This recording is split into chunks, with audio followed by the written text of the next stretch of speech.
अस्सलामुअलैकुम वरहमतुल्लाहि वबरकातुहू। नूर with Noori channel में आपको खुशामदीद है। उम्मीद करती हूँ कि अल्लाह के फ़ज़ल व करम से आप बिल्कुल खैरियत और आफ़ियत के साथ होंगे।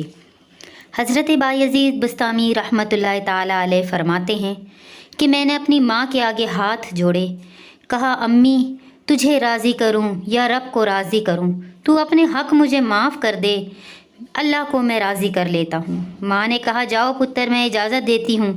चले गए।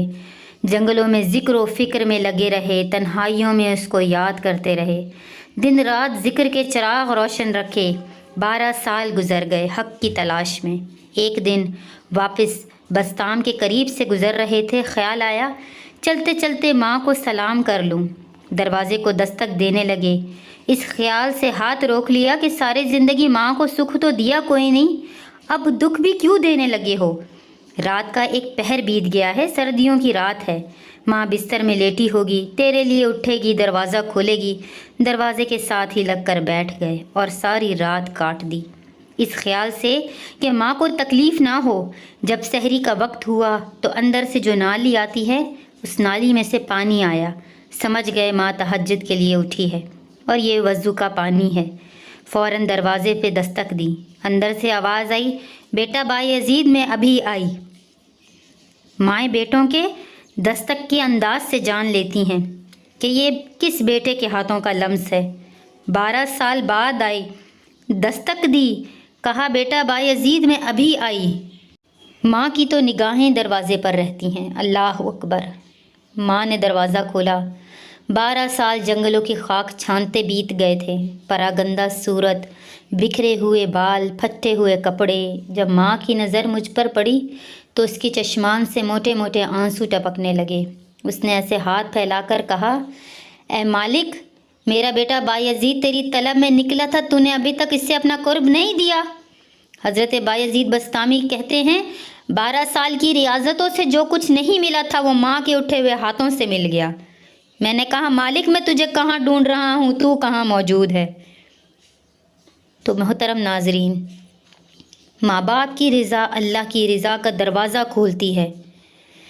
जिन लोगों के माँ बाप नाराज़ हैं और वो जाकर पीर साहब की खिदमत करते हैं, ओ मियाँ जाओ माँ के कदम चूमो, बाप की टांगें दबाओ, इनकी खिदमत करो, तुम्हारे पहले मुर्शिद ये हैं, इनको राज़ी करो, फिर शेख कामिल की सोहबत में आना। देखो फिर कैसे बंद दिल की खिड़कियाँ खुलती हैं। एक मुर्शिद को नाराज़ कराए हो, दूसरे मुर्शिद से तुम्हें क्या मिलेगा? रास्ता यहीं से खुलेगा।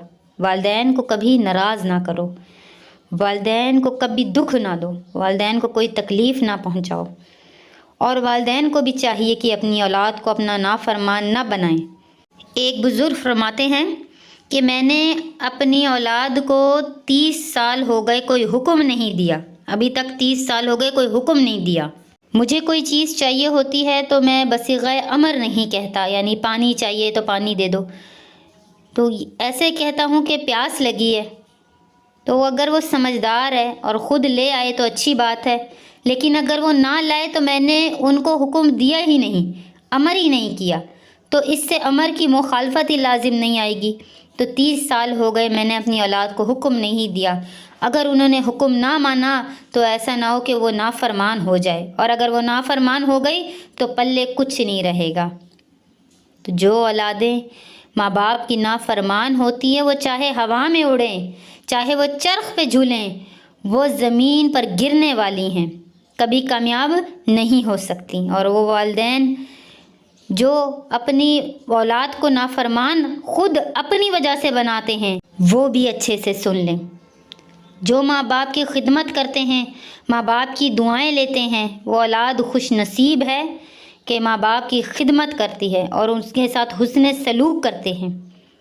आइए ये अहद करते हैं कि जिनके माँ बाप ज़िंदा हैं, अल्लाह पाक हमें हमारे माँ बाप की खिदमत करने की तौफ़ीक़ अता फ़रमाए, और अगर वो वफ़ात पा चुके हैं तो इसाले सवाब के ज़रिए उनके दर्जात को बुलंद करने की अल्लाह पाक हमें तौफ़ीक़ अता फ़रमाए।